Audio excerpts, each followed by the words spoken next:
Now to Washington, the latest fallout over the Mueller report. President Trump and his allies on offense vowing to investigate the investigators as Democrats press for the release of the full Mueller report by next week. Our senior congressional correspondent Mary Bruce on Capitol Hill. And Mary, the president says he has no objections to the report being made public, but there are still hurdles.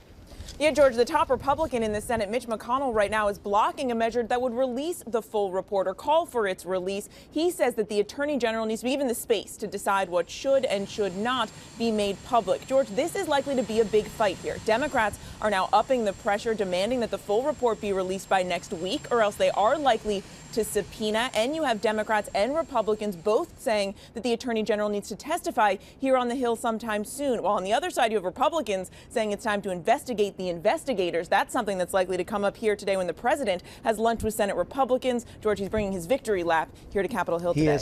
He's been pressing that very hard. Meantime, Mary, two other big headlines overnight out of Washington, including a brand new legal action by the Trump administration to take down Obamacare.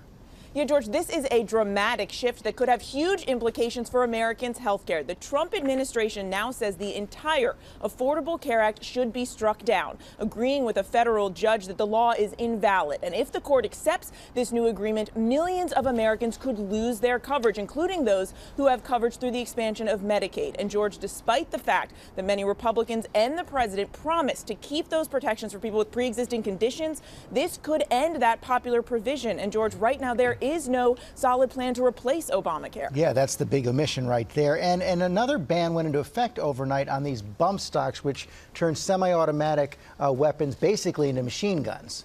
Yeah, George, unless the Supreme Court steps in here at the last minute, those bump stocks are banned as of today. These are those devices that, as you mentioned, essentially turn semi-automatic weapons into machine guns. The president moved to ban them after the Las Vegas killer used them in that massacre that killed 58 people. George, if you have one of these devices, you have until the end of today to turn it in. Mary Bruce, thanks very much.